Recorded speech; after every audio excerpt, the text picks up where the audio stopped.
Hello everyone. On today's flight, I thought we'd spend some more time with ultralight aircraft, and this particular one, known as the Air Fenix U-15, is definitely a unique choice when it comes to light sport aircraft. For one, just taking a look at it right now, you can tell it's more than just a light sport aircraft. It really is a glider. And because of this, it's going to have some kind of neat little quirks.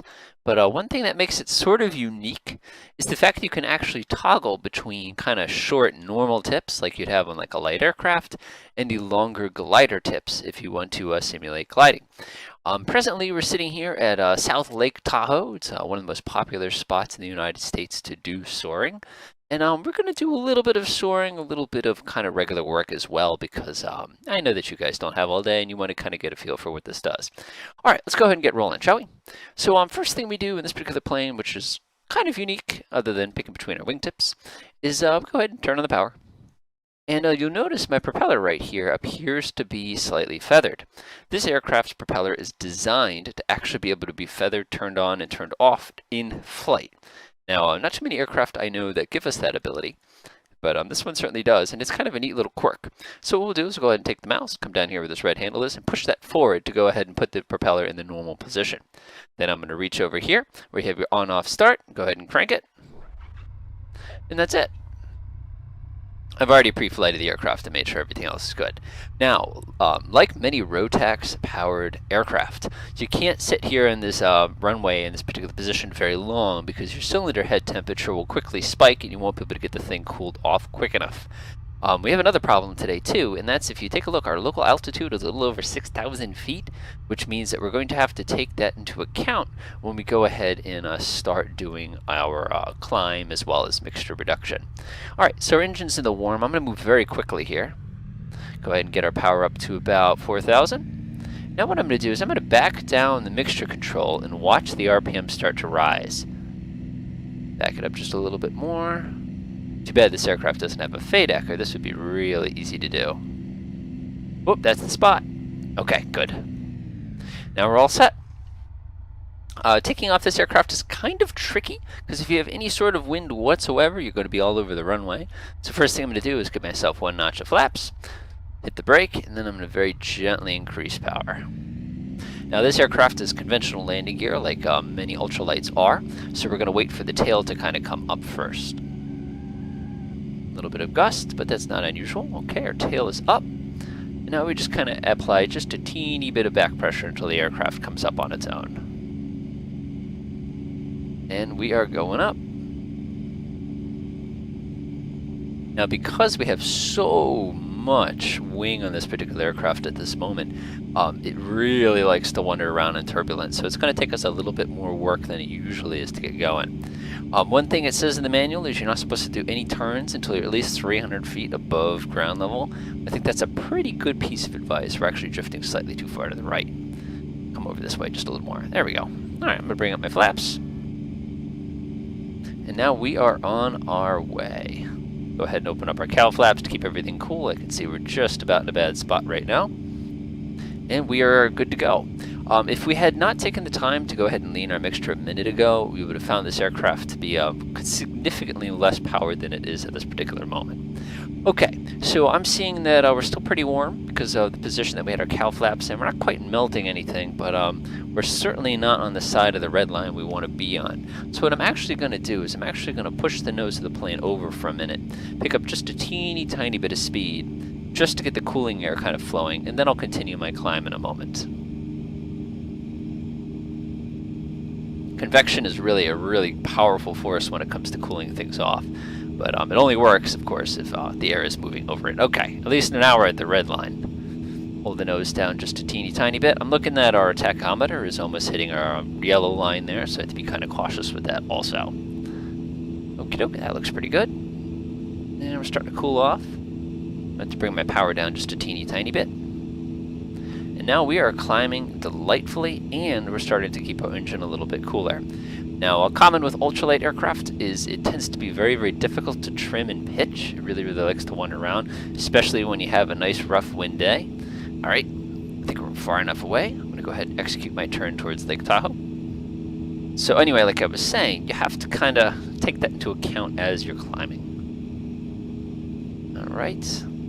Gonna lean the mixture just a little bit more. There we go. Another interesting thing I found with this aircraft too, which kind of surprised me, is it has very, very limited fuel capacity, at least in this particular configuration. I've found that unlike most aircraft that I fly, I have to actually think about how much fuel I have on board. Of course, if you're soaring, it's not really as big of a deal. The manual, of course, recommends that every hour or so you run the engine for 10 minutes, just to keep the thing from getting too cool at the same time as charging up any batteries you have in here. Go ahead and apply some more power. I see that our cylinder head temperature is now back in the green. Looks like our strategy worked. I'm just going to keep on climbing and head directly towards Lake Tahoe. If you've ever taken a look at this particular area on a sectional map, you'll realize that everywhere you possibly face, there's an enormous amount of gliding going on. This is just kind of a, it's a really, really popular spot. Given the current weather forecast, I understand there aren't going to be that great of thermals today, so we're probably going to have to use our engine a little bit more than we normally would in this particular situation. All right, there's the airport that we took off from down there on my right. Man, I can almost feel the sun bearing down on me in this tiny glass bubble right now. This must be really, really intense. Go ahead and increase power just a little bit. I'm starting to get a little slow. I don't want to get too far under 80 because, again, I need to cool that engine off that we almost melted a minute ago. Alright, I think we're really starting to get the hang of this. Now, if you've ever been here in the real world, you'll probably notice that kind of weirdly shaped ground over here and kind of wonder, oh, what's the deal with that? Lots of boats. And unfortunately, we don't see a lot of that going, although we do get a good look at X-Plane 11's cloud shadows over the large lake here, and that's just gorgeous.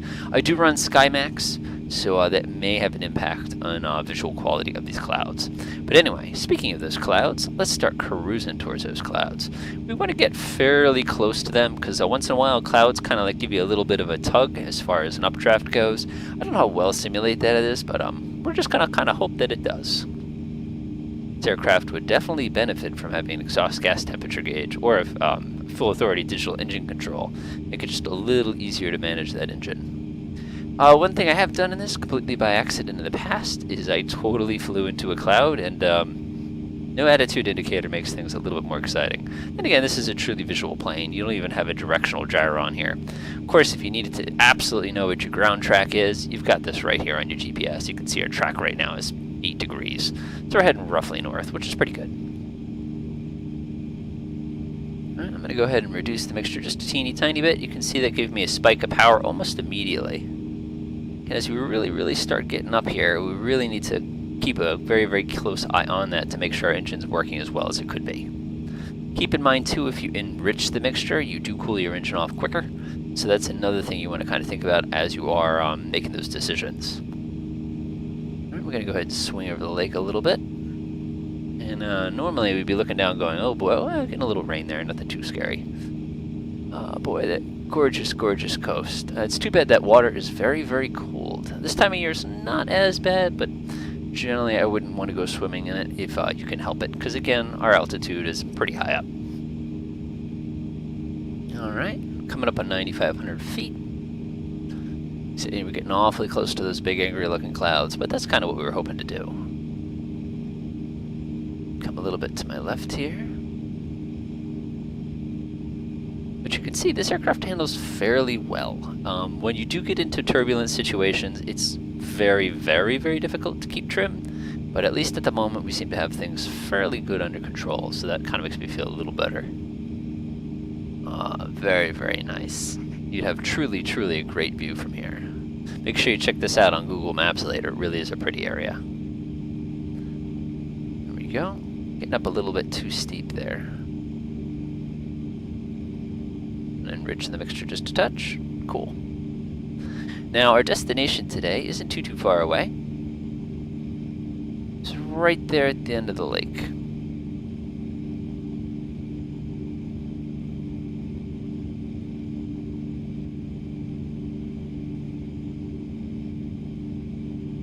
I noticed that our cylinder head temperature is starting to rise up again. That's just because we pitched up just a little bit too much and we started losing that precious airspeed. We need to keep things cool. Remember, as you get higher, the indicated airspeed will drop, and there's actually less air to actually keep things cooled off. Now, I know that this engine in the real world is a combination liquid, combination air cooled, but I don't know which one is which. Not that I don't know which one is which, it seems like, whoa, little bit of turbulence there. It just seems like it'd be just a little easier to control. And enriching my mixture just a teeny tiny bit more. It's getting a little higher than I'd like.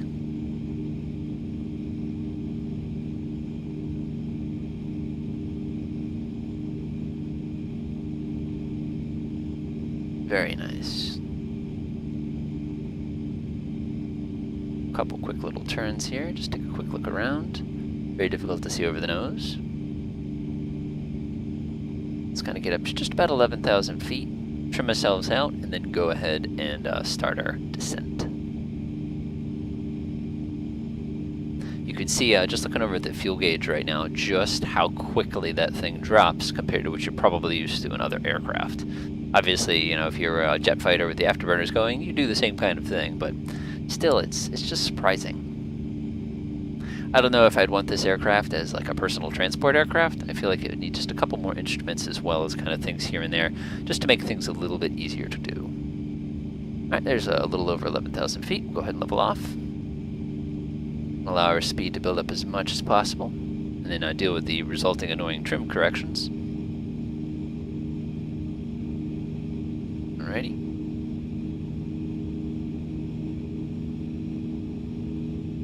Careful. Yeah, it's not as turbulent today as it was yesterday, which is kind of nice. My ground speed is over 100, almost 120 right now, which is very impressive for an aircraft this small. 121. And then we're going to get to the fun part.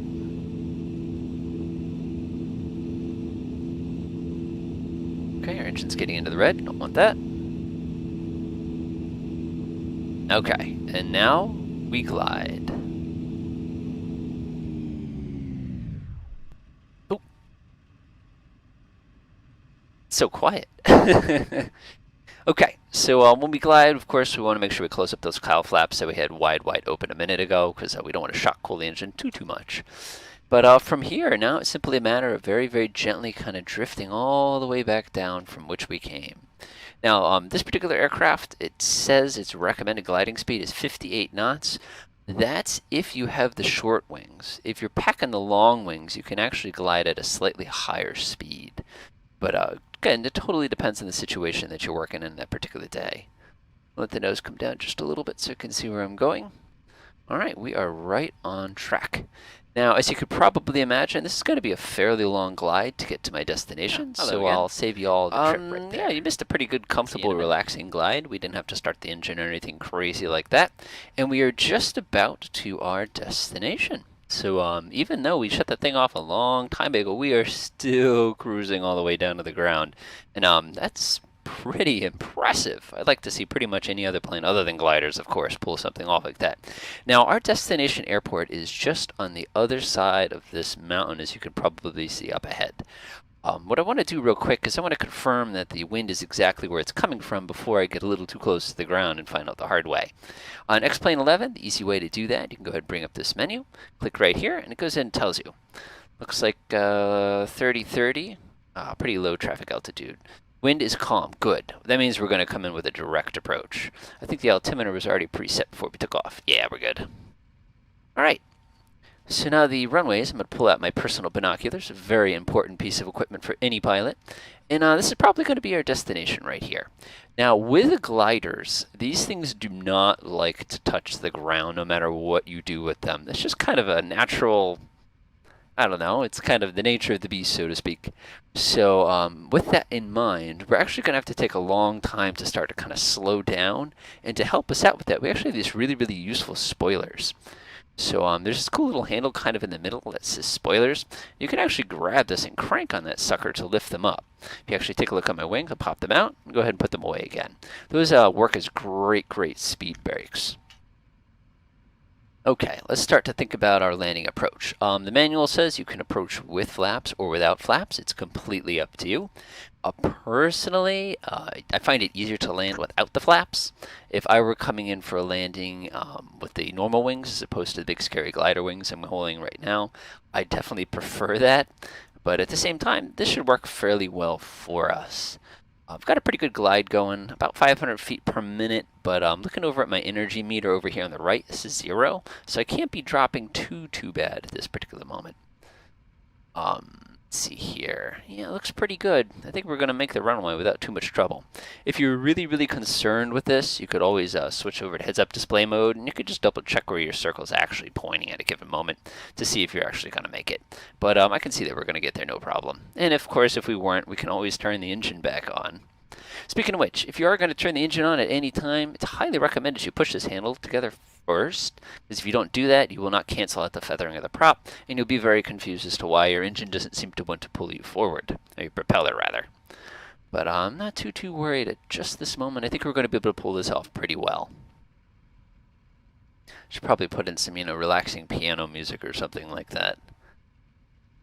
Okay, I'm actually going to come down just a little bit more than I already am, because I really want to have a very low approach angle, because once we hit that ground effect, this thing is not going to slow down. If you ever watched a U-2 spy plane try to land, same kind of problem. I'm going to give myself a pretty hefty amount of left rudder right here. It's probably the way the thing is configured to compensate for the P factor of the propeller. Okay, I think we got this. It'd be really nice if there was actually a runway. Not for us. Of course, being a glider, we sort of have dibs in the traffic pattern at the same time as we hold up traffic patterns. So that's always kind of fun if you ask me. Ooh, I might need that. Heating? Nah, I don't need that right now. If we want it to be funny, we could always click and shrink our wings at the last second. It's kind of a neat little emergency strategy, but we don't want to do that. One thing we do want to think about, though, is if we want to turn our engine back on. If we leave our engine off, naturally, again, we're going to have a nice relaxing landing, hopefully. Having our engine on obviously gives us the benefit that if something goes wrong, we can quickly get out of it. So we're going to kind of think about that pretty much at the last second, but right now I'm pretty satisfied. Okay, so it seems like we actually collected a little bit more lift than we really needed to have in this particular situation. So I'm actually going to go ahead and bring in my first notch of spoiler here, just to help slow the aircraft down just a little bit, because I can see I'm doing almost 85, 90, which is just much too fast. All right, I'm going to go ahead and bring up my next notch. And now we're really starting to slow down.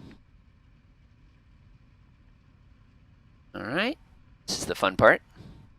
Now, according to X-Plane, there was no wind, so we're going to hope they weren't lying, because if there's a crosswind, this aircraft becomes kind of dangerous. Okay, this is definitely going to take up a lot of runway. I should have canceled out our energy a lot sooner. The manual recommends leaving the spoilers out the entire, not the entire approach, but at the very least once you're over the ground, because it's really the only thing that's going to slow you down. Your brakes are fun, but they're very difficult to use. And for people who like your three-point landings, I encourage you to try. You might find it a little frustrating because of just how much lift these wings have. Alright, looking pretty good now. Spoilers are still out. Coming as low as I can. Now, I have not put my flaps down or anything like that. Okay, now we basically play keep away with the ground. Oop, a little bump, but that's okay. I start using my anti-lock brakes technique. It's really the only method. Now, if you were to pull back on your elevator control aggressively at this time, you would just go right back into the air and then wondering, why can I not control things? Okay, we are almost stopped. Careful. Okay, my back wheel is now down. A little bit more brakes.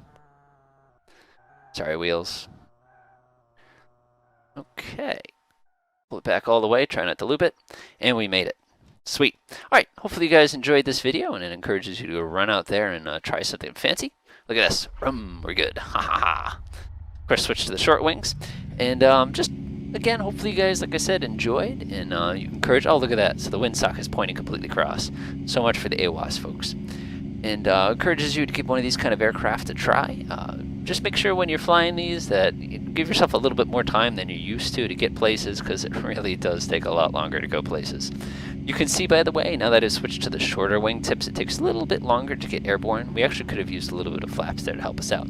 But you'll notice that this thing climbs a lot quicker. And you'll also notice that this thing is much quicker in a cruise. You know, if I just were to level off like this real quick and try to get this thing going as fast as I can, it really would not take any time at all to get this thing right up to the yellow line, especially if you're at lower altitudes than I am right now. And given that you have these teeny tiny wings, it enables you to do these pretty aggressive maneuvers if that's something that you're interested in doing. Of course, you're not supposed to be doing any acrobatics or anything silly like that, so please consult your local rules before attempting anything like that. All right, enjoy.